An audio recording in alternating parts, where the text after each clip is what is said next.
Richard Miller sat in the back row of the county courthouse in Ridgway that cold Tuesday morning in January 2025, $40 folded tight in his wallet. The room smelled of old floor wax and burnt coffee from the machine in the corner. 20 people filled the seats, most of them contractors, scanning property lists for quick flips or landlords hunting cheap duplexes. Nobody noticed the 76-year-old man in the faded canvas jacket until the auctioneer reached Lot 9 near the end of the docket. The voice droned flat. 125 Cedar Street. Residential. 400 square feet. Condition as is. Outstanding liens cleared by the county. Minimum bid $1.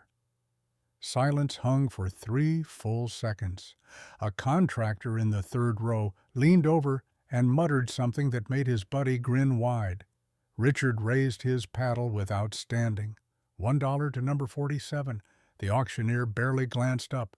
"Do I hear two?" Richard spoke again, louder this time. $3.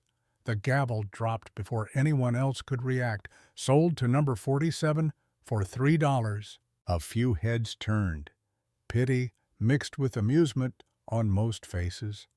The same contractor who had grinned now said it loud enough for the whole room to hear. That old man just bought the worst house in Ridgway. Richard signed the paperwork at the counter, paid cash from the bills in his wallet, and walked out with the deed folded inside his jacket pocket. He did not smile. He did not explain himself to anyone. He drove straight to Cedar Street alone. The house waited at the far end of the block, a small square box set back behind a yard of packed brown dirt. Missing shingles left wide patches of bare plywood on the roof. The front steps had split straight down the middle. A diagonal crack ran across the foundation wide enough to slip a finger inside. The mailbox leaned sideways as if it had given up. Richard stood on the sidewalk with his hands deep in his pockets and stared for a long minute. Then he climbed the cracked steps, pushed the swollen front door open, and stepped inside. Mildew hit him first, thick and sweet mixed with old plaster and something animal that had nested in the walls. The main room measured maybe 12 by 14 feet. Warped floors, water-stained ceiling. In the kitchen, the sink had pulled away from the wall completely. The bathroom had no door. A closet-sized bedroom in the back showed a window cracked corner to corner, 400 square feet of damage. Richard closed his eyes and pressed his palm flat against the nearest wall.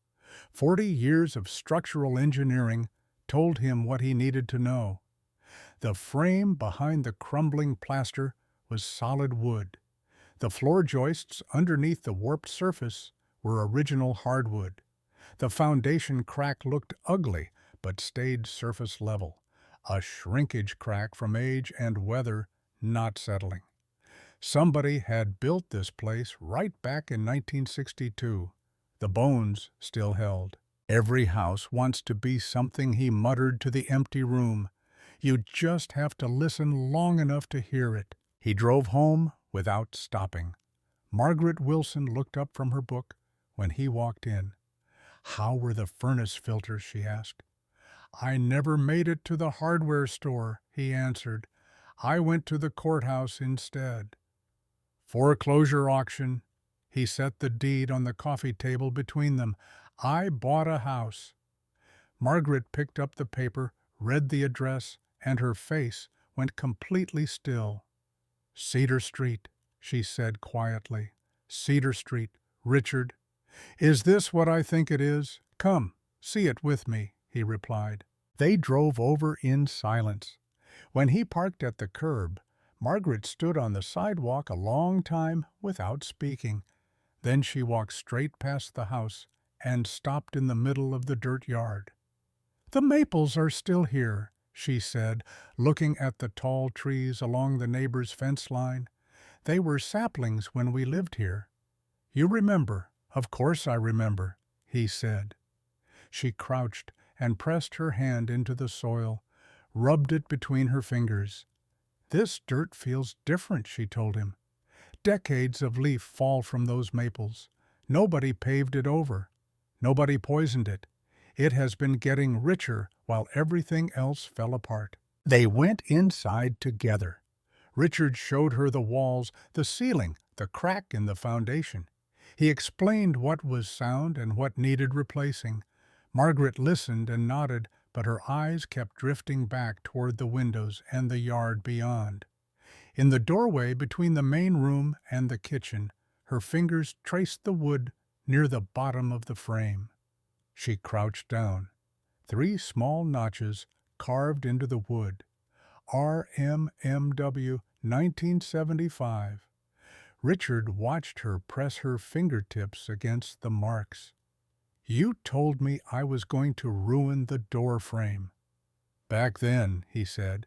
"You did ruin the door frame," she answered, her voice thick.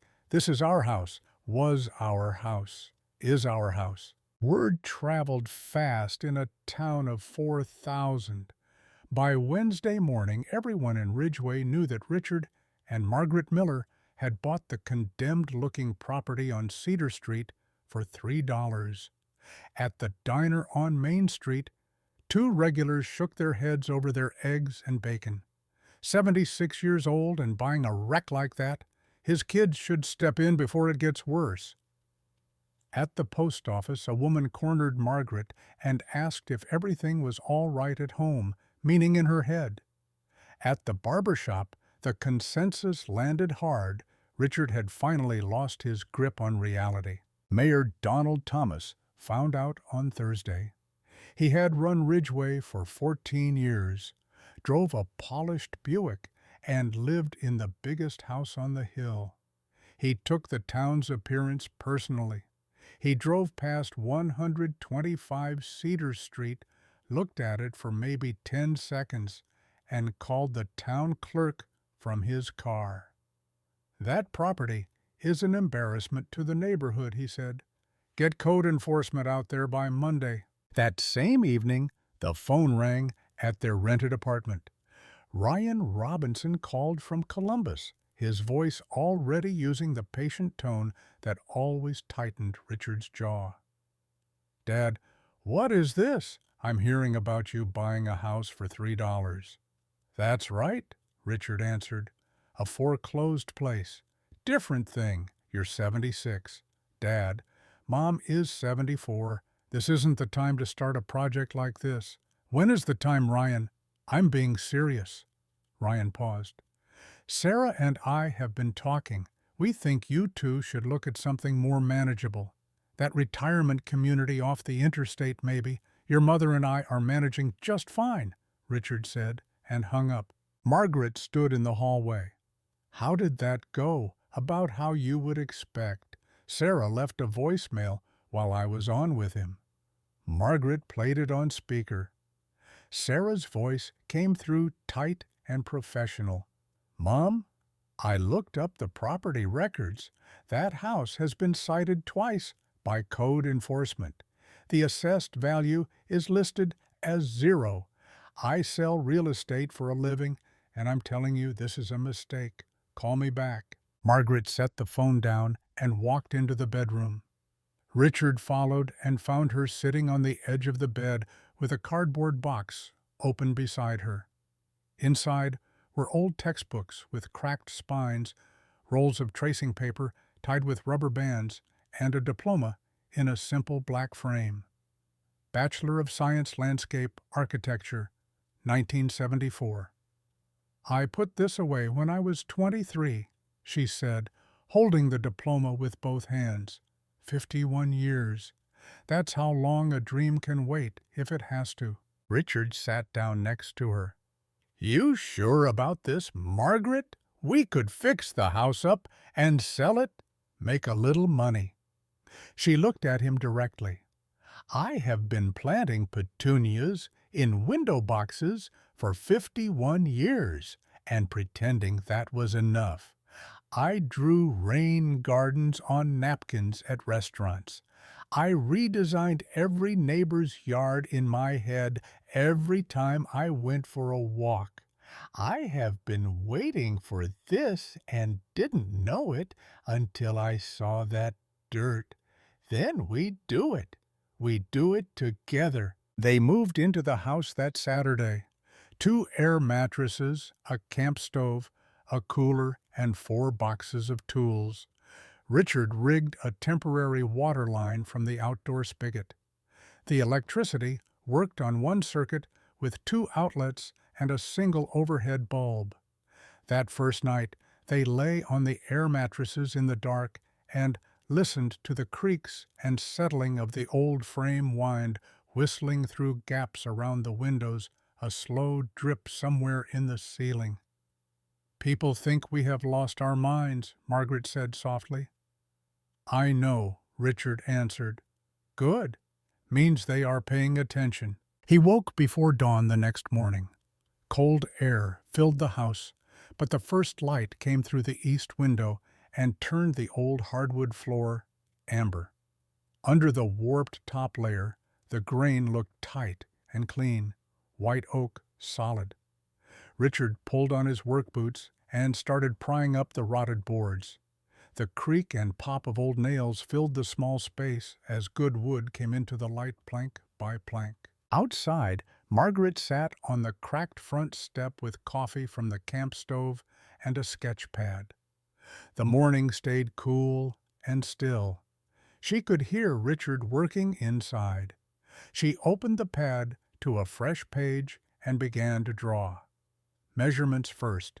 Sun angles across the lot.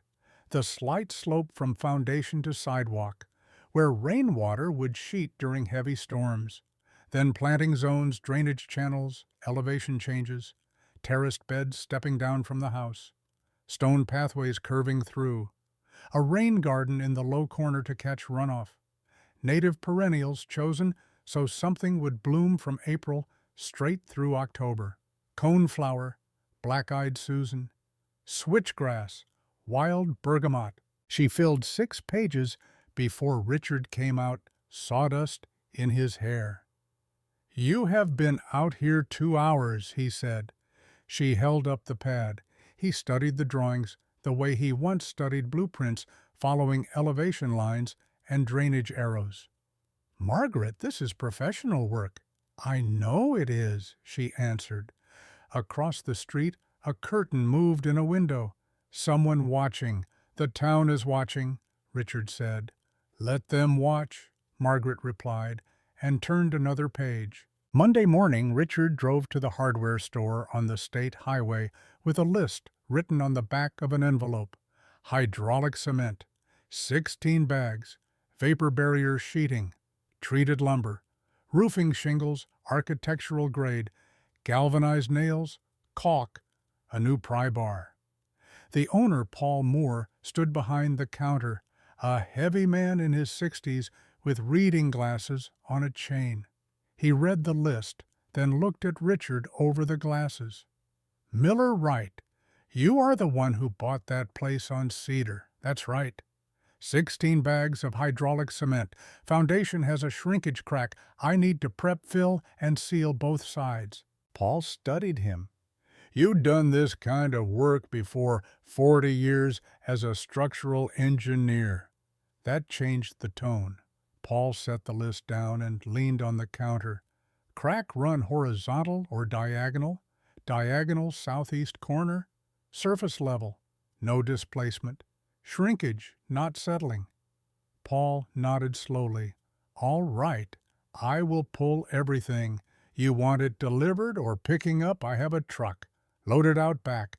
I will give you the contractor rate." Paul extended his hand. "Name is Paul." Richard shook it. "Richard." He loaded the bags himself. His knee ached when he lifted the heavier ones, but his arms stayed strong and his back straight. 40 years of walking job sites had kept muscle where most men his age had lost it. The foundation work started that afternoon. Richard mixed hydraulic cement in a bucket in the yard, then troweled it into the crack in thin layers, letting each one set before adding the next. He had done this exact technique on parking garages and hospital wings. Clean the crack, apply bonding agent, fill in layers, seal the surface. Margaret worked beside him, holding the mixing bucket, passing tools, sweeping debris. When he finished the exterior fill, she helped move inside to seal the interior face. "How long before we can paint over it?" she asked. 28 days for full cure, but it will hold water in 48 hours. Good. I need that corner dry before I plant anything near the foundation. By the end of the first week, the crack was sealed on both sides, and Richard had started reinforcing the subfloor. He pulled up every rotted board, treated the joists underneath, and laid new plywood where damage went too far. The original white oak he sanded and saved. More than half the floor could be rescued. News of their progress did not soften the town's opinion. If anything, it hardened it. People drove past, slowly craning their necks.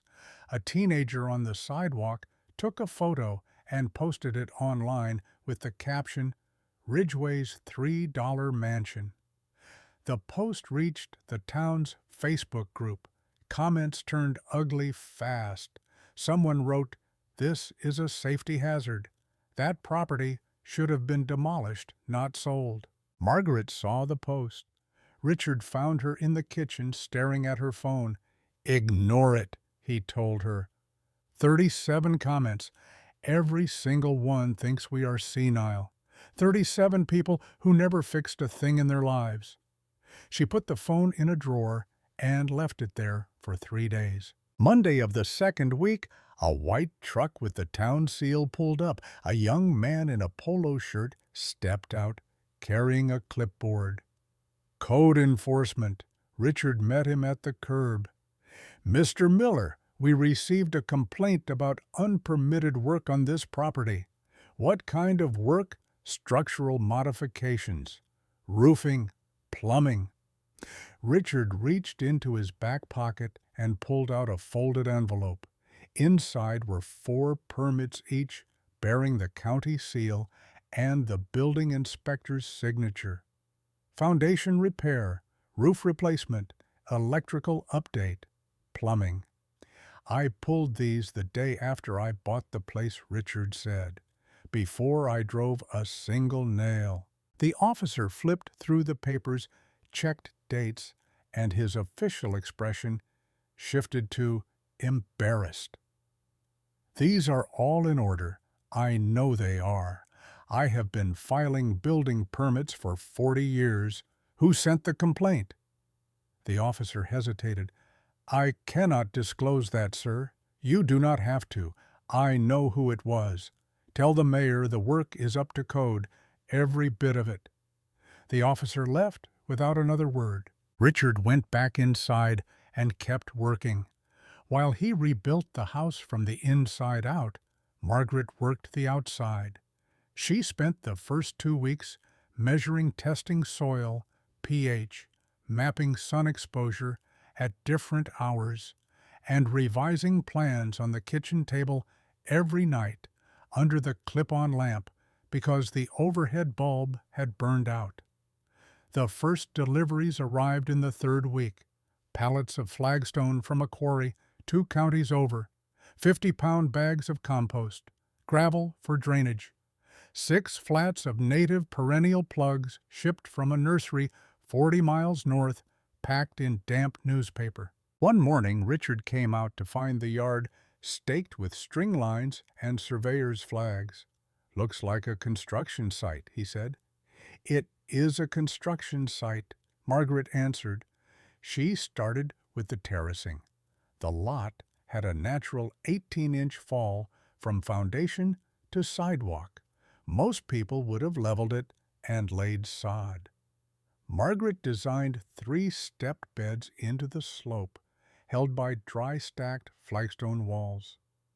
Each bed faced a different direction, so each supported different plants with different light and moisture needs. She moved every stone herself. George White, who lived 2 houses down, had been watching from his porch for weeks. He was a thin man in his 70s who spent mornings with coffee and a clear view of the street. He had seen Richard carry lumber. He had seen the code enforcement truck come and go. He had watched Margaret haul flagstone one piece at a time and stack it into walls that followed curves only she seemed to see. On a Thursday morning in late January, he walked over. Margaret was on her knees setting a stone into the first terrace wall. "You need help?" he asked, arms crossed. "I am all right," she said. "I did not ask if you were all right. I asked if you need help." Margaret sat back on her heels and wiped her forehead. "You know anything about laying stone? I know how to carry things and follow directions." "Then yes, I could use the help." They worked together for an hour, fitting stones, adjusting angles, packing gravel behind each course for drainage. George stayed quiet and capable. When they stopped for water, he finally spoke. "Where did you learn to do this school? What kind of school teaches rock walls? The kind where you earn a degree in landscape architecture?" George stared. "You have a degree in landscape architecture? Got it when I was 22. Then I got married and put it away. For how long? 51 years. George was quiet a moment. 51 years. I drew plans in my head every day for 51 years. Every yard I walked past, every park, every empty lot, I redesigned them all. I just never had a place to build one for real until now." George looked at the staked yard and the terrace walls taking shape. "Well, you have one now, and it is going to be something, is it not?" Margaret picked up the next stone. "It is going to be the best thing this street has ever seen." George came back the next morning, and the morning after that. He started bringing thermoses of coffee and sandwiches wrapped in wax paper. The two of them worked side by side through the rest of January and into February, while Richard hammered and sawed inside. The roof came next. Richard needed to strip the old shingles, repair the decking underneath, and lay new ones. He rented a dumpster for the debris and set up scaffolding along the south side. On the first morning of roof work, he climbed the ladder at 6:30, favoring his left knee on the rungs, but moving sure once he reached the roof deck. He had walked steel beams 30 stories up in his career. A one-story residential roof felt like flat ground. By 9 o'clock, he had stripped half the south face and found the decking in better shape than expected. Only 2 sheets of plywood needed replacing. A neighbor across the street had been watching from his kitchen window. At 9:15, he called the fire department. The truck arrived with lights, but no siren. 2 firefighters got out and looked up. Richard looked down pry bar in one hand, nails in the other, balanced comfortably on his boots. "Morning," he said. "Sir, we got a call about an elderly person in distress on a rooftop." "Do I look distressed?" The younger firefighter squinted. "No, sir. You look like you have done this before." "I have. Go ahead and clear out. I will be up here another few hours." They left. The neighbor who had called stood in his driveway, looking sheepish. Richard waved and went back to work. That evening, Margaret told George about the fire department visit over coffee on the front step. George laughed until he coughed. This town, somebody could be growing roses, and they would call the fire department to make sure the thorns were not a hazard. "They mean well," Margaret said. "Some of them mean well. The rest are just nosy." She could not argue with that. The weeks rolled forward. Richard finished the roof and moved to the interior walls. He stripped old plaster, insulated the stud bays with mineral wool, and hung new drywall. In 400 square feet, every inch counted. He designed built-in shelving that used the space between wall studs, a fold-down table hinged from the kitchen wall that doubled as work surface and dining table, a storage bench along one wall, a closet system in the bedroom that tripled usable space. Margaret would come inside at the end of each day covered in dirt and walk through the rooms. "You are making it bigger without adding a single square foot," she said. "That is the idea." "Oh, by using every inch instead of wasting half on hallways and empty corners." This house was built in 1962. Back then, 400 square feet was enough for a couple. It still is. You just have to be smart about it. At night, they sat on the new temporary front step, tired and sore, and watched the street go dark. George's porch light came on 2 houses down. A dog barked somewhere. Cars passed on the highway at the end of the block. "Ryan has not called in 2 weeks," Margaret said one evening. "I noticed." "Sarah either. Give them time. They think we are in decline, Richard. They think this is some kind of episode. They will see what we build. Then they will understand. And if they do not," Richard stayed quiet a moment, "then we build it anyway." What he did not know was that Ryan and Sarah had been talking to each other, not to their parents. Weekly calls that grew longer and more worried. Ryan had printed out a checklist of dementia signs in elderly parents. Sarah had spoken to a lawyer friend about conservatorship options. On a Saturday morning in early March, Ryan picked Sarah up at the Columbus airport. They drove 3 hours to Ridgeway without telling anyone they were coming. They parked on Cedar Street at 1 in the afternoon. Richard was on a ladder installing a new window in the bedroom. Margaret was on her hands and knees in the second terrace bed, planting switchgrass plugs. George worked beside her tamping soil. Ryan and Sarah got out of the car and stood on the sidewalk. The house still looked rough from the outside. New roof on, but exterior walls unpainted. Yard torn up with half-built terrace walls, bare dirt stakes, and string everywhere. Sarah looked at her mother, 74 years old, kneeling in the mud with dirt under her fingernails. She looked at her father on the ladder with a cordless drill in one hand and a shim in the other. She looked at Ryan. "This is worse than I thought," she said. Margaret heard the car doors and looked up. Her expression tightened. "Richard," she called. He looked down, saw his children standing there with matching concerned faces, set down the drill, and climbed down slowly, knees stiff. "Ryan, Sarah, would have been nice to get a phone call. We wanted to see for ourselves," Ryan answered. And Ryan looked at the house, the torn-up yard, his parents both filthy and exhausted. "Mom, Dad, we need to talk about your living situation." Richard wiped his hands on his work pants. "Then you had better come inside." The inside stopped Ryan in the doorway. Drywall was up, but unpainted. Floors half finished, with patches of restored white oak next to bare plywood. The fold-down table hung from the kitchen wall. Built-in shelves lined the main room, each one level and square. The ceiling was clean. The kitchen had a working sink, small stove, and a refrigerator humming in the corner. Ryan had expected disaster. This looked like an actual renovation. Sarah ran her hand along the built-in shelving. "Your father," Margaret said. "All of it? All of it." George had quietly stepped away when the children arrived. The 4 of them stood in the main room, which felt smaller with all of them inside. Ryan cleared his throat. "It looks better than I expected in here. I will give you that. But this does not change the basic situation. You are 76 and 74, living in 400 square feet, with no working heat, doing manual labor 12 hours a day."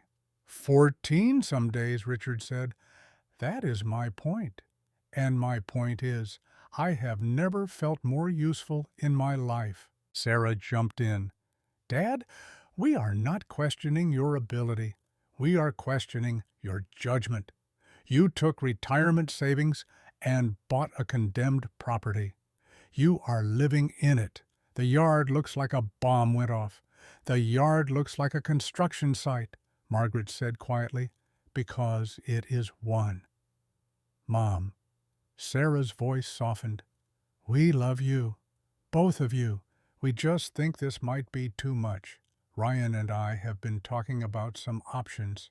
What kind of options? Richard asked. Ryan and Sarah exchanged a glance. There is a very nice assisted living facility outside Columbus, Ryan said.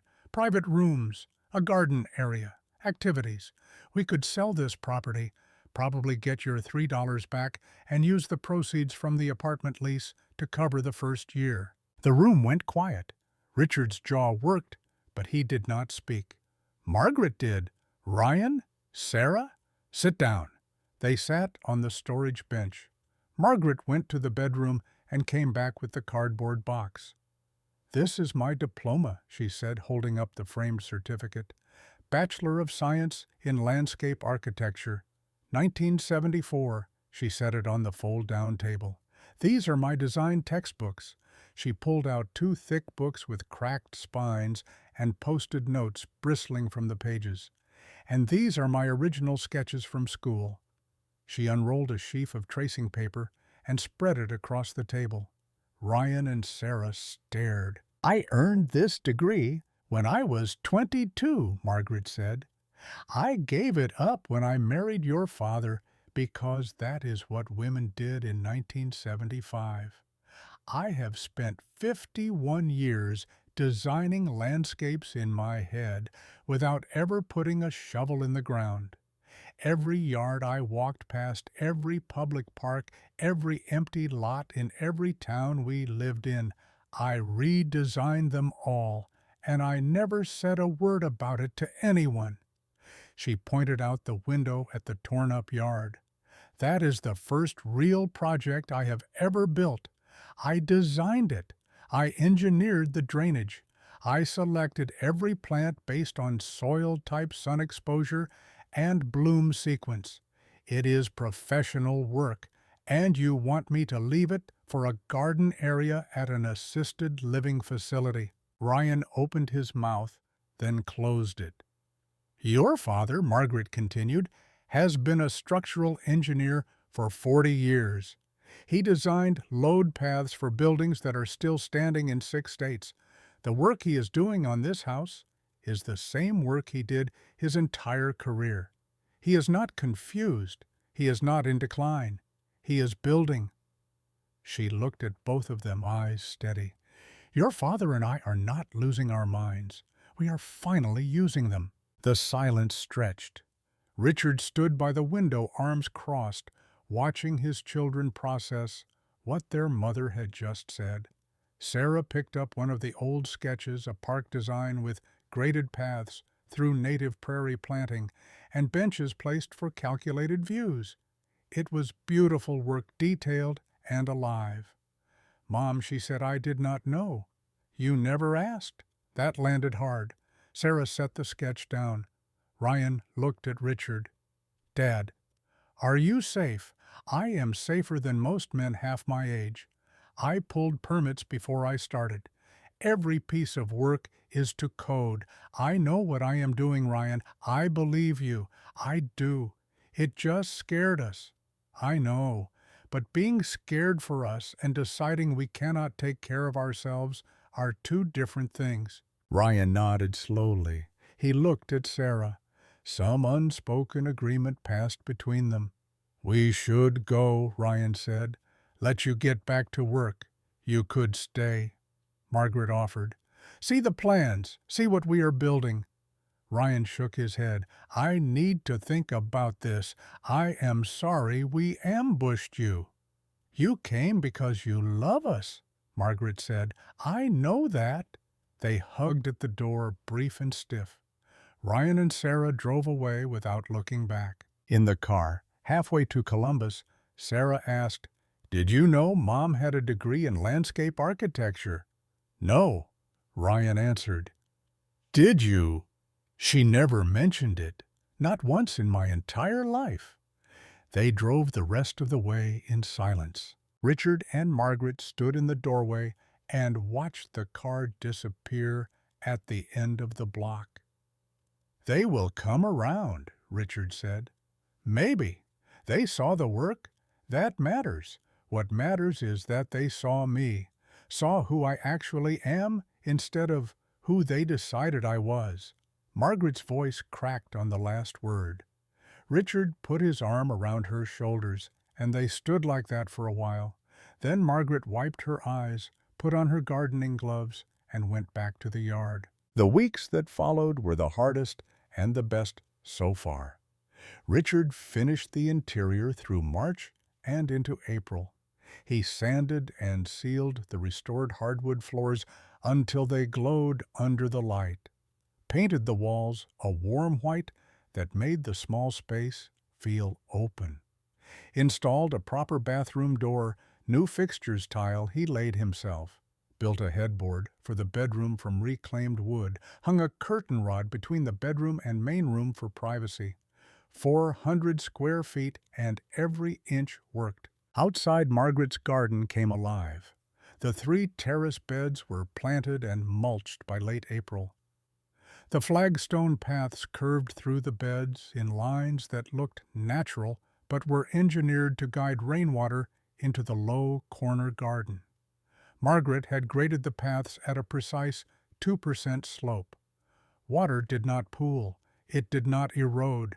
It flowed exactly where she directed it down through the beds and into a gravel-bottomed rain garden where rushes and sedges filtered it before it soaked into the ground. The neighbors noticed. The house on the corner had been flooding its basement every spring for years. After Margaret's rain garden went in, the flooding stopped. Water that used to sheet across the sidewalk was now captured before it reached the street. Nobody thanked her, but the flooding stopped. In May, the first flowers bloomed. Purple coneflowers opened in the upper terrace. Black-eyed Susans filled the middle bed with gold. Switchgrass in the lower terrace threw up green blades that swayed when the wind blew. The bare dirt that had been the yard 4 months earlier was gone, replaced by layers of color and texture that changed every week as new plants came into bloom. People slowed their cars when they drove past. A woman walking her dog stopped on the sidewalk and stared for a full minute.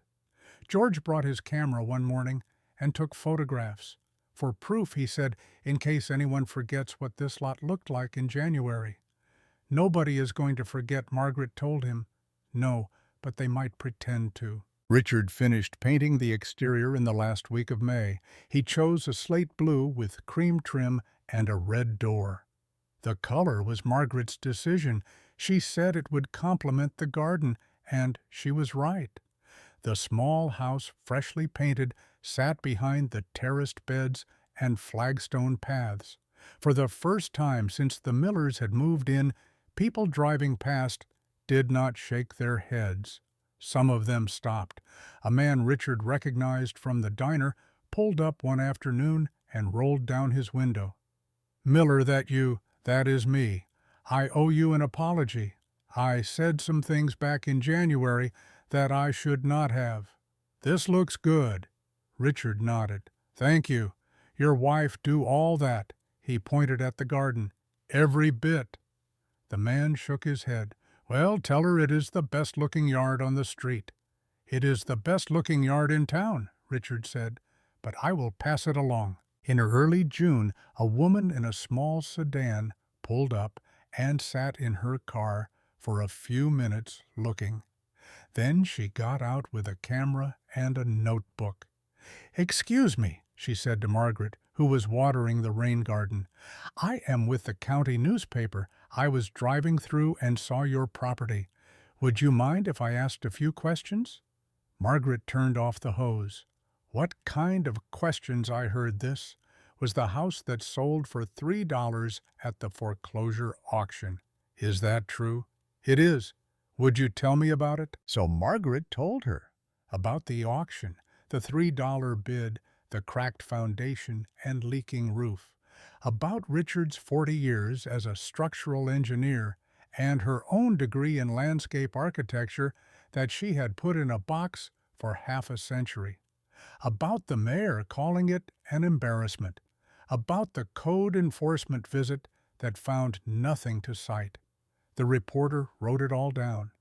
"Can I take some photos?" she asked. "Go ahead." The article ran the following Thursday on the front page of the county newspaper. The $3 house. Retired couple transforms Ridgway's worst property into its best. There was a before photo from the county assessor's records showing the house as it looked in January, brown dirt missing shingles, cracked steps, and an after photo the reporter had taken showing the slate blue house behind the terraced garden flagstone paths and blooming perennials. The contrast hit hard.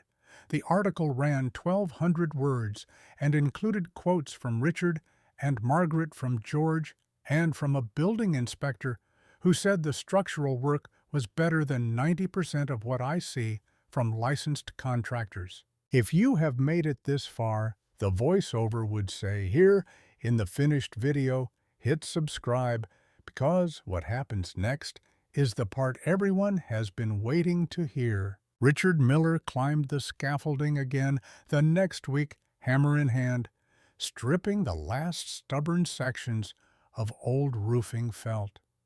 The June sun beat down on his back, but he kept rhythm, each nail pull a reminder of buildings he had once overseen from the ground up. He had designed load paths for bridges that carried thousands of cars daily. Yet here he calculated every rafter span on this small roof with the same precision he once used for 30-story structures. One misstep in tension, and the whole deck could bow under winter snow. He marked the replacement plywood sheets, carefully cut them on the ground, and hoisted them up alone. Margaret worked below in the expanding garden, her hands now calloused from weeks of stone placement. She adjusted the final course of the second terrace wall, checking level with a simple bubble tool she kept in her apron pocket. Water from a recent rain still sat in low spots she had not yet graded. She drove a wooden stake deeper and sided along the string line, making the slope exact so runoff would sheet cleanly into the rain garden without pooling against the foundation. A single heavy rain could still undermine months of work if the grade failed by even an inch. George White arrived mid-morning, carrying 2 thermoses and a bag of fresh biscuits from the diner.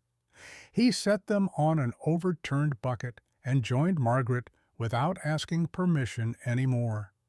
They fitted the last flagstone pieces together, tapping each one until it locked tight by weight and friction alone. No mortar, just careful selection and patience. George's back protested after an hour, but he stayed wiping sweat from his eyes. "You really planned all this on paper first," he observed while handing her the next stone. "Every curve, every plant." Margaret nodded, pressing soil around the base. "I carried those drawings in my head for decades. Now they are finally leaving my mind and entering the ground." Inside the house, Richard installed the last section of mineral wool insulation between the studs. The material felt dense and fibrous under his fingers, far better than the fiberglass he had seen fail in older commercial jobs. He stapled the vapor barrier carefully, overlapping seams by 6 inches, exactly as code required. The small space grew warmer with each panel of new drywall he hung. He had measured twice before cutting, leaving precise gaps for the built-in shelves that would slide between studs without wasting a single inch. In 400 square feet, wasted space was a luxury he refused to allow. Jason Ramirez pulled his truck up to the curb late that afternoon, the same young contractor who had grinned at the auction months earlier.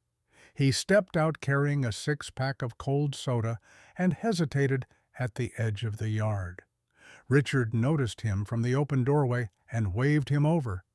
Jason cleared his throat. "I saw the roof from the highway. Looks solid. Thought maybe I could watch how you flashed the valleys." Richard studied the younger man for a long moment. Most people who laughed at the $3 bid never came back. Jason shifted his weight. "Yeah, well, I figured I might have been wrong about that." Richard handed him a spare pair of gloves. "Then grab a ladder. We will start with the chimney cricket. You watch. Then you do the next one." They worked together until dusk. Jason asked questions about ice dam prevention and proper underlayment overlap. Richard answered without lectures, showing each step on the actual roof. By the time they climbed down, Jason's shirt was soaked, but his posture had changed. He had expected shortcuts from an old man. Instead, he saw methods tighter than most licensed crews he worked with. "I might come back next week if you need another pair of hands," Jason offered as he loaded his tools. Richard wiped his hands on a rag. "Door is open. Just do not show up empty-handed on coffee." That evening, Margaret found an old family photograph wedged under a loose floorboard while sweeping the bedroom. The image showed the two of them standing on the same front steps in 1975. Younger faces smiling, a small moving truck in the background. She brushed dust from the print and carried it to the fold-down table where Richard was sketching electrical outlet placements. He took the photo and ran his thumb across the faded edges. "We looked like we had forever ahead of us then." Margaret set it beside her latest garden revision. "We still do, just measured in different units now." Ryan Robinson and Sarah Rodriguez had not stopped talking since their last visit. Late-night calls stretched longer each week. Ryan printed more articles on cognitive decline in seniors and highlighted sections about risky behavior. Sarah contacted another lawyer this time, asking about temporary conservatorship paperwork without filing anything yet. They argued over whether to drive down again unannounced. Sarah pushed for immediate action. Ryan worried it would push their parents further away. In the end, they decided on one more surprise visit in early June, telling themselves it was concern, not control. They arrived on a Saturday afternoon when the garden had begun to show real color. Purple coneflowers stood tall in the upper terrace. Gold from black-eyed Susans spilled across the middle bed. Switchgrass swayed in the breeze below. The house exterior now wore fresh slate blue paint with crisp cream trim. The red door stood out sharp against the stone paths. Ryan parked, and both siblings stepped out, their expressions shifting from prepared concern to visible surprise. The yard no longer looked like a construction zone. It looked intentional. Richard was on the temporary porch, sanding a railing he had built from scrap lumber. Margaret knelt in the lowest bed, dead-heading spent blooms so new ones would follow. George worked beside her, his hands now as dirty as hers. Ryan called out first, "Mom, Dad, we came to check on you again." Margaret stood slowly brushing soil from her knees. "You drove 3 hours without calling." Again. Sarah tried to smile. "We just wanted to see progress with our own eyes." They went inside. The interior had advanced further than either child expected. Hardwood floors glowed under fresh sealant. The fold-down table was downset with simple plates for lunch. Built-in shelves held tools and a few books. The storage bench along the wall doubled as extra seating. Richard poured water from a pitcher into glasses. Sit, talk. Sarah ran her fingers along the edge of a shelf joint. These are tight. No gaps. Richard shrugged. 40 years of making sure things stayed level teaches you something. The conversation turned tense within minutes. Ryan laid out their worries again, voice measured but firm. This manual labor at your age, the small space, no central heat yet. It is not sustainable long term.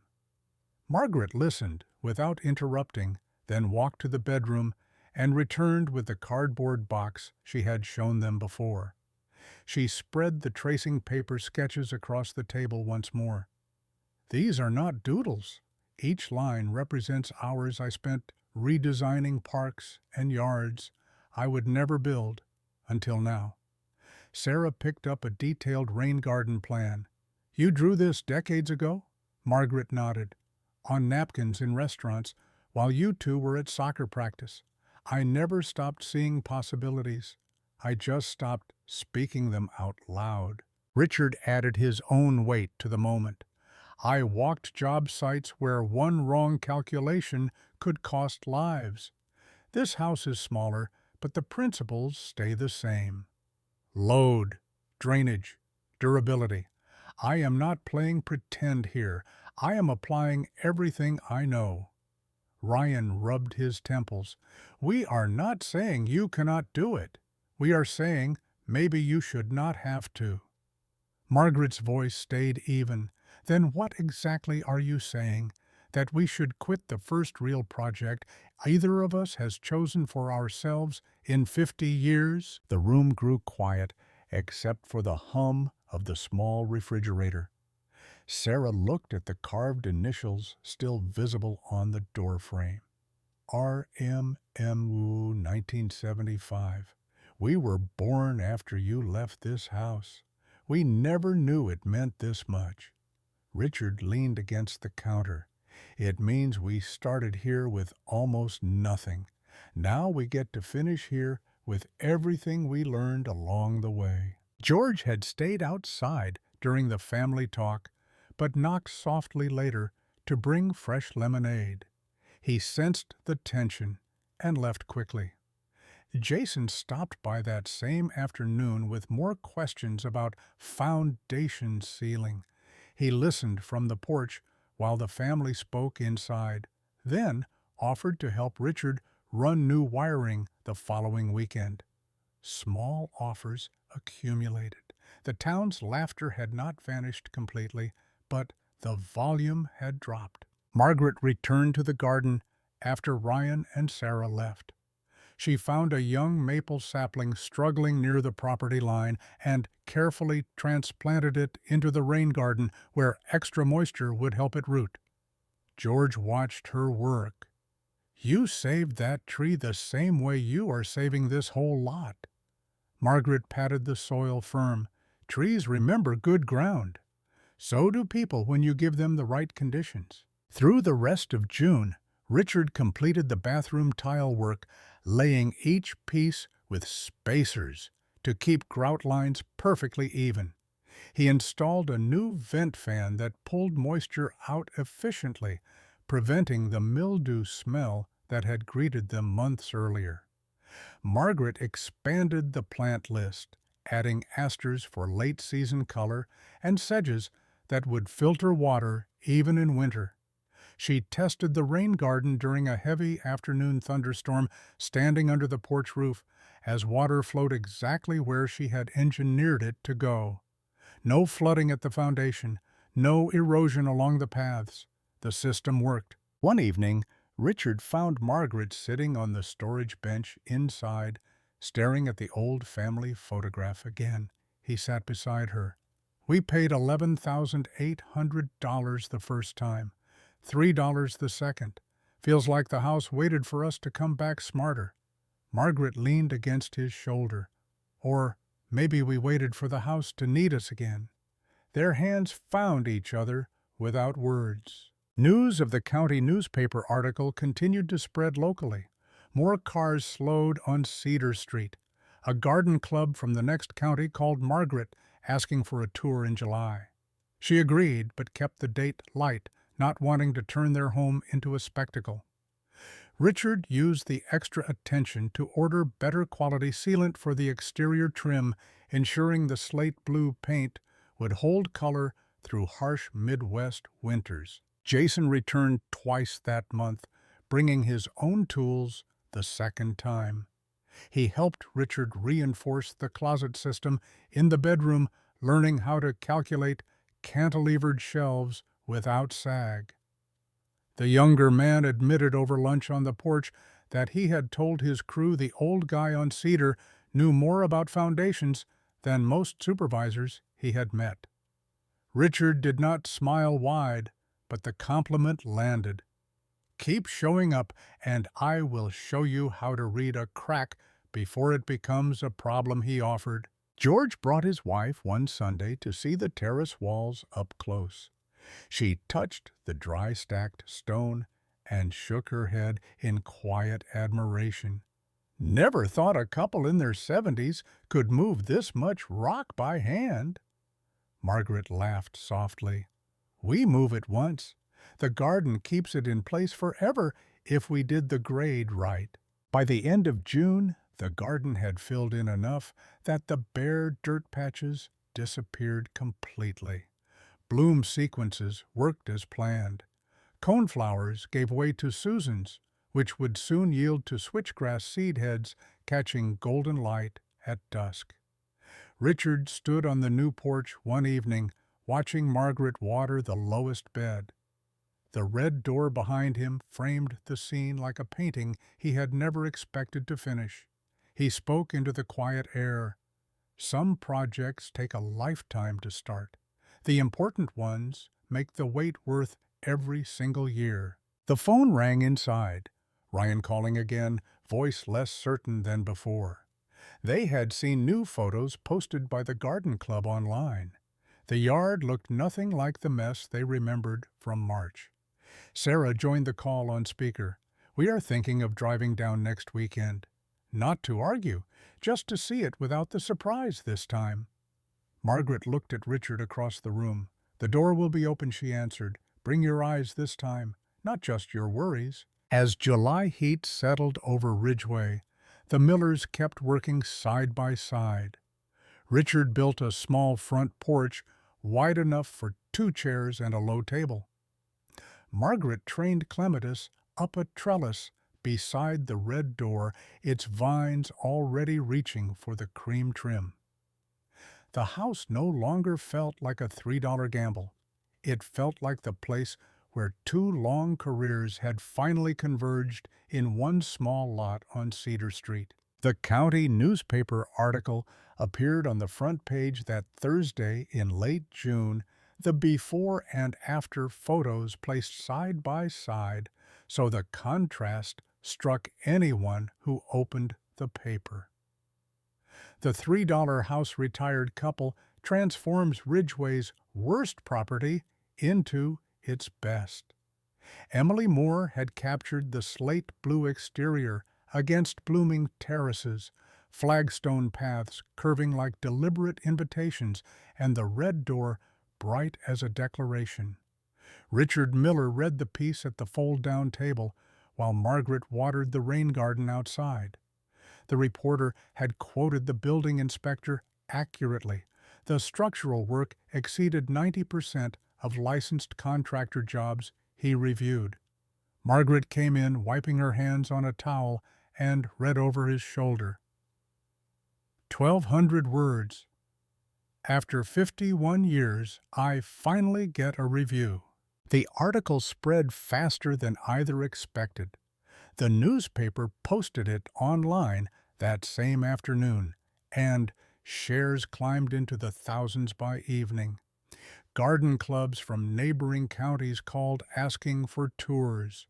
A retired couple from 30 miles away phoned Margaret for advice on their own struggling yard. She sat on the porch steps that night, holding the paper, the ink still fresh-smelling. Richard joined her with 2 glasses of iced tea. They sat listening to crickets rise in the garden beds. The maples along the fence line rustled in a light breeze. "This feels bigger than the house now," she said quietly. Richard nodded once. "Then we keep building what we started." July brought the national magazine Inquiry. A features editor from a prominent home and design publication reached Margaret by phone after seeing the county piece shared widely. They wanted to send a writer and photographer for a full spread. Margaret leaned against the kitchen counter, looking through the window at the terraced beds where coneflowers had given way to fuller Susan displays. She agreed without hesitation. The team arrived on a Tuesday in early August, a van loaded with equipment pulling up to the curb. The photographer, a focused woman named Sarah, spent the first hour simply walking the property without raising her camera. She crouched low in the beds, ran her fingers along the dry-stacked walls, tested the slight grade of the paths with her palm. Inside, she examined the built-in shelving, the hinged table, the reclaimed oak headboard. "Who designed the exterior?" Margaret answered simply. "I did the landscape." Richard handled the structure. "We worked side by side without getting in each other's way once." The writer sat with them at the folded-down table, the second afternoon notebook open. Richard described the auction day, the $3 bid the contractor who had called it the worst house in town. He was not wrong at the time, Richard said. The roof leaked in 6 places. The foundation crack you could fit 2 fingers into. Something had nested in the walls. "Raccoons," Margaret added. The writer asked what made them believe they could turn it around. Richard's answer came steady. "I did not believe I could. I knew I could. 40 years reading buildings told me the bones were still good. Everything wrong was surface neglect, not failure." Margaret straightened in her chair when the questions turned to the yard. "It was bare dirt when we started, but the soil underneath was rich from decades of maple leaves. I had been seeing landscapes in my head for 51 years. This was the first time I put a shovel in the ground for real." The writer leaned forward, and the carved initials on the doorframe. Richard pulled open the kitchen drawer and laid out 2 documents side by side, the yellowed 1975 deed for $11,800 and the simple foreclosure receipt for $3. "We did not buy a house for $3. We bought back the place where we began." The writer stared at the papers, then kept writing.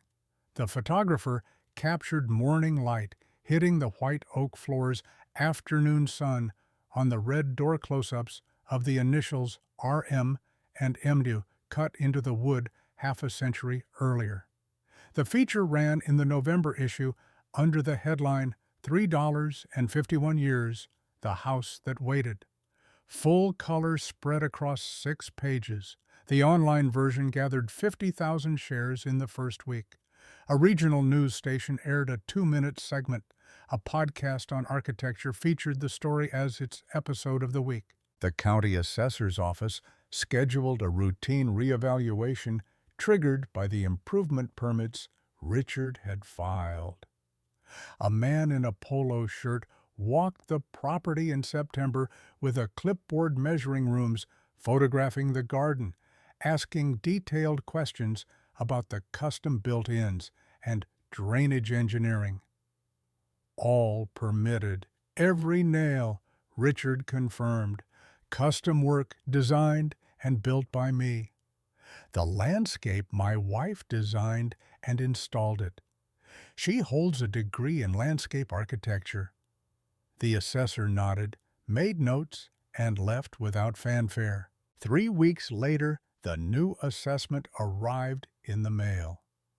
Richard opened the envelope at the kitchen table while Margaret sketched winter protection plans for the perennials. He read the figure twice, then set the letter down flat. $520,000. Margaret put her pencil aside. For 400 square feet, for 400 square feet of professionally engineered landscape and the attention that made this the most recognized small property in the county. Unique features, historic connection, media profile, improving neighborhood. She picked up the letter herself and read the justification line by line. Richard leaned back. You know what the mayor's four-bedroom colonial on the hill assessed at last year? I looked it up when he called us an embarrassment. 410,000. Their eyes met across the table. Our $3 house is now worth 110,000 more than the mayor's mansion. Public records moved quickly in a town of 4,000. By late afternoon, the news had reached the diner, the barbershop, the post office. The same men who had shaken their heads over eggs in January now sat at the counter, saying the old couple sat on $500,000. At the barbershop, someone joked that Mayor Donald Thomas must be choking on his coffee right about now. The woman who once asked Margaret if everything was all right at home now claimed she had always known there was something special about the Millers. Donald Thomas learned of the assessment at 4:30 in his town hall office. He stared at the numbers for a long time. His own house renovated and maintained for 20 years, the largest in town, now valued $110,000 less than a 400-square-foot box on Cedar Street. He issued a brief statement congratulating the Millers on their contribution to neighborhood revitalization. The statement received 2 likes on the town Facebook page, one from the page itself and one from the town clerk. Ryan Robinson found the National Magazine article during his lunch break at work. A colleague had mentioned a story about a tiny house renovation in a major publication and asked if the last name sounded familiar. Ryan read it at his desk, studying the photographs, his parents on the porch, his mother kneeling in a garden that looked professionally designed, his father standing in a compact room where every surface served a purpose, the carved initials visible in one close-up. He had been born in that house, though he held no memory of it. He called Sarah immediately. "Have you seen this? I am looking at it right now. The assessment is public record, 520,000. Long silence followed on the line. Sarah finally spoke. I sell houses for a living, and I missed all of it. The degree, what they were actually building. I looked at Mom in May and saw a 74-year-old who needed protecting. I never saw the landscape architect. They drove to Ridgeway the following Saturday, their 3rd visit in 10 months. This time, when they turned onto Cedar Street, they looked with different eyes. The house remained small. 400 square feet would always be small. But what Richard and Margaret had done inside those walls and outside in the yard stopped both siblings on the sidewalk. The slate blue paint looked sharp against cream trim. The red door centered perfectly. The small porch Richard built held 2 wooden chairs and a low table, the railing sanded smooth and sealed. Clematis still bloomed late along the trellis. The garden had matured into something beyond a yard. 3 terraced beds stepped down the slope behind dry stacked flagstone walls that curved with both organic flow and precise engineering. Tall grasses swayed at the back. Mid-height perennials carried fall color in the middle layer. Low ground covers edged the stone. Flagstone paths wound between the beds, each joint tight, each stone level. In the far corner, the rain garden sat in its shallow depression, thick with rushes and sedges, gravel bottom visible through clear water. Margaret stepped onto the porch and saw her children standing there with expressions she had waited months to see. "Come in," she said. "I will put coffee on." They gathered around the fold-down table. Richard poured from the stainless percolator. The house felt warm. The floors reflected light. A framed copy of the magazine article hung on the wall. Ryan held his mug with both hands. "Dad, why did you never tell us this was your first house?" "I did tell you years ago when you were a teenager. We drove past Cedar Street, and I pointed it out. You said, 'Huh?' and went back to your headphones." Ryan had no reply. Sarah turned to Margaret. "Mom, the degree. Landscape architecture. Why did you never tell me I did when you were 12? You asked about the boxes in the attic. I showed you the diploma. You asked why I never used it. I said I had you instead. You went back to your room and I put the box away." The words landed with weight. Ryan spoke first. "You raised us. You both gave us everything." "We gave you what we had," Margaret answered, "and we loved doing it. But we also had things of our own, dreams that waited, skills that stayed boxed up. You do not stop being who you are just because you became parents." Richard set his mug down. "Some people retire and sit down." "Your mother and I finally stood up." Kevin looked at the magazine cover on the wall, then at the photograph of his mother working in soil she had prepared herself. "I am sorry," he said, "for the assisted living suggestions, for even thinking about conservatorship." Sarah echoed the apology. Margaret reached across the table and took their hands. "You were worried. Parents who love their children understand worry. We were never angry. We were hurt that you could not see us clearly, but you are here now. That is what matters." They walked the garden together that afternoon, all four of them for the first time, without tension clouding the view. Margaret explained the drainage calculations the bloom sequence planned, so color carried from spring into fall, the plant choices matched to soil and sun. The rain garden captured runoff that once flooded the corner house. The paths directed water at a precise 2% grade into the beds before it reached the street.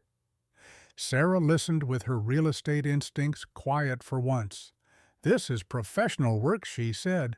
"You sound like your father," Margaret replied with a small smile.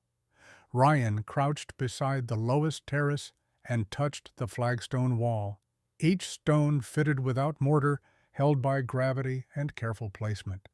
"You laid all this yourself," Ruth helped carry, "but I designed it and set every piece." Ryan shook his head slowly.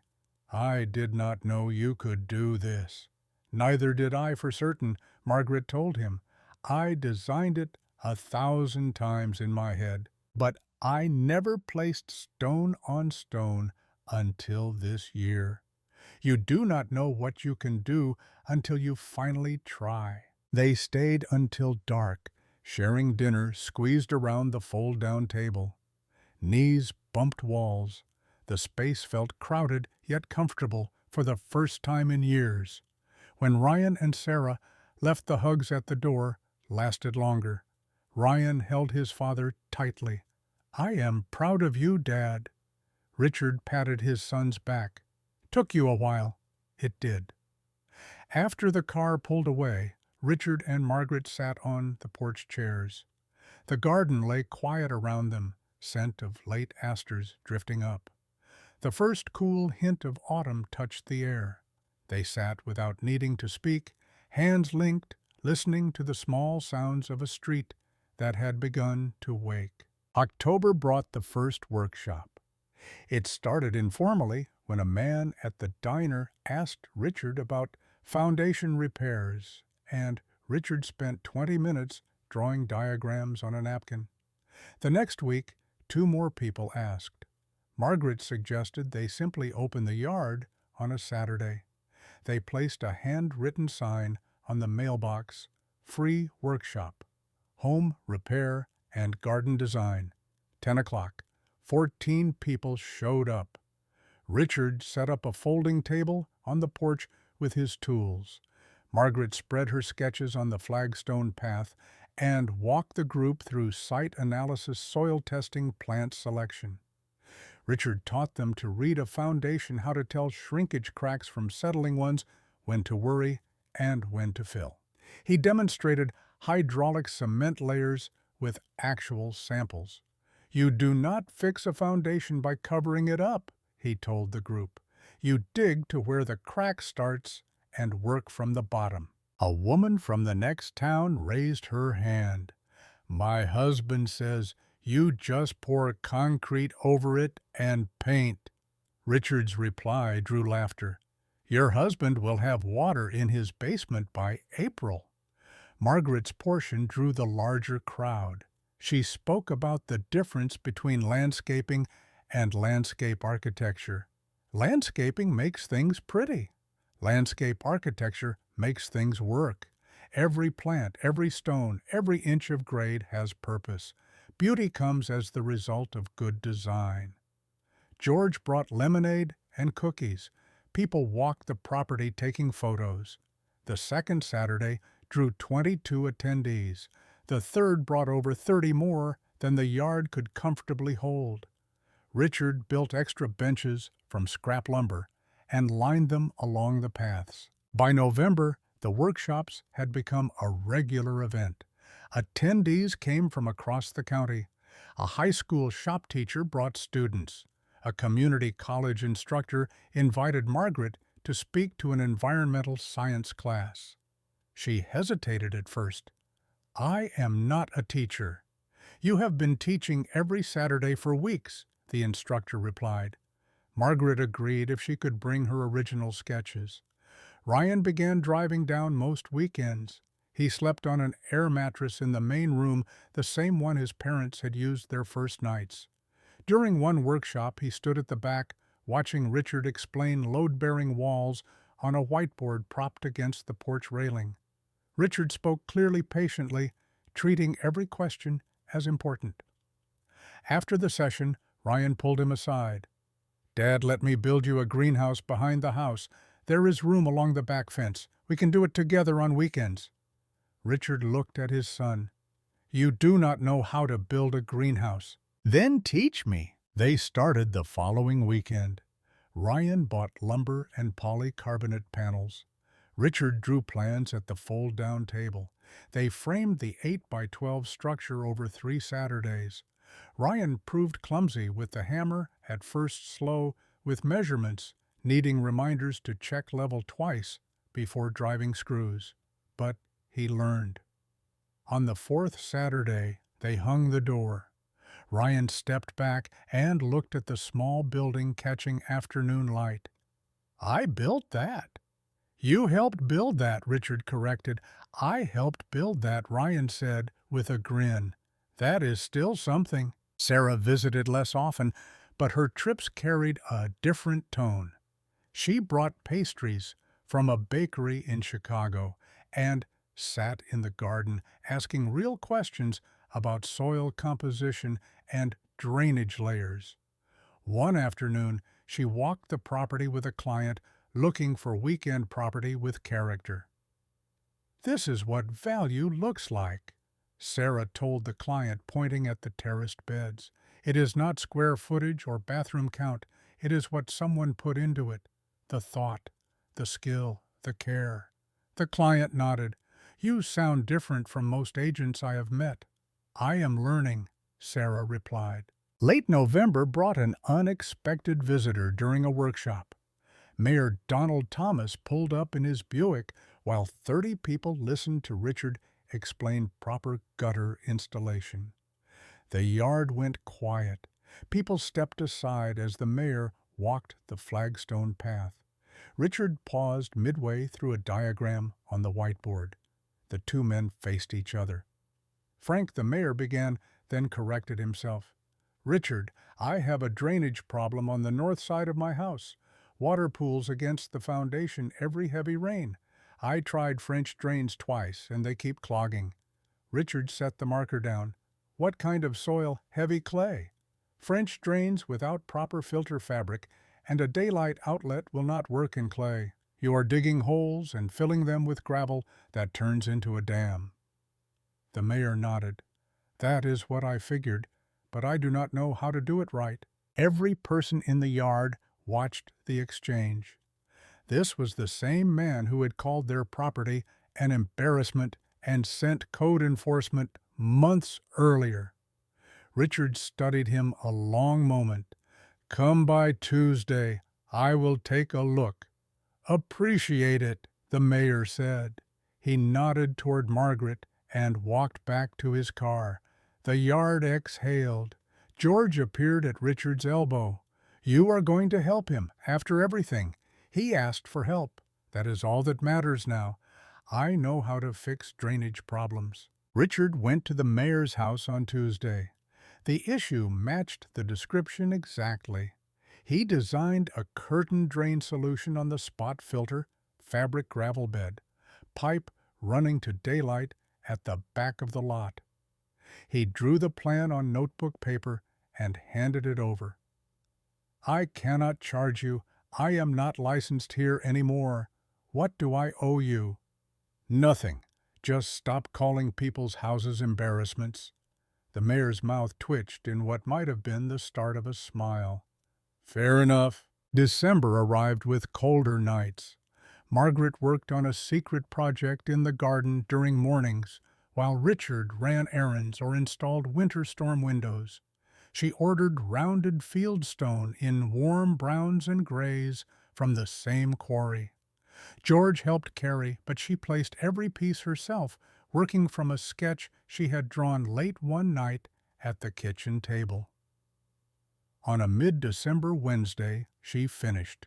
Richard stepped onto the porch with his coffee and stopped. In the center where the three terraces converged, Margaret had built a small stone circle about 6 feet across.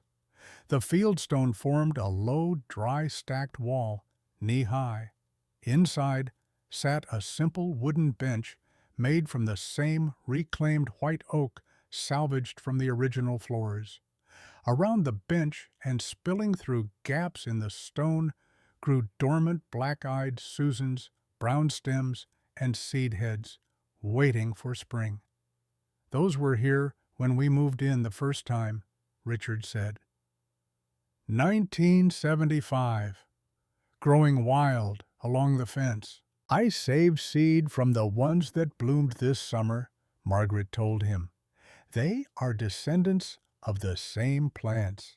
They will bloom gold again in June, just like they did 51 years ago. Richard set his coffee on the railing and walked down the steps. He stepped over the low wall and sat on the bench. It held him solidly. Margaret sat beside him. Their shoulders touched. The garden stood quiet in December dormancy, but the structure remained terrace walls, flagstone paths, the rain garden with its rushes. The bones waited for spring. The best thing I ever built was not a bridge or a high-rise, Richard said. It is right here. Margaret leaned against him. It is right here. They sat together on the bench in the stone circle, surrounded by the dormant Susans.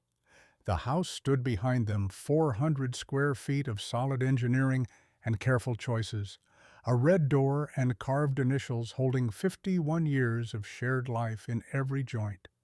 Down the street, George's porch light glowed. The corner house displayed a wreath and kept its basement dry for the first winter in years, thanks to the captured runoff. Cedar Street had changed without any formal meeting. Fresh paint appeared on several houses. A sagging fence was replaced with cedar rail and holly. A young couple installed their own flagstone path after asking Margaret for a quick sketch on a paper bag. 7 homes on the block had improved since spring. The changes spread quietly, one careful repair at a time. Richard noticed the shift during his morning walks. New paint here, a repaired porch there, a mailbox straightened, a dead tree finally removed. The street is waking up, he told Margaret over coffee one morning. "Streets do not wake up," she replied. "People do." The workshops continued into December, with smaller groups braving the cold. High school students helped Richard build simple tool racks as class projects. Margaret spoke at the community college, unrolling her old sketches across a table while students took notes on rain garden benefits. One quiet evening in mid-December, Ryan called from Columbus. He and Sarah had been talking again, this time about how much they had misread the situation. "We want to come down for Christmas, if that is all right," Ryan said. "Bring whatever you need," Margaret answered. "The house is small, but the table folds down, and the bench seats 3. They laughed together on the line for the first time in months. As the year drew to a close, Cedar Street carried a different feel.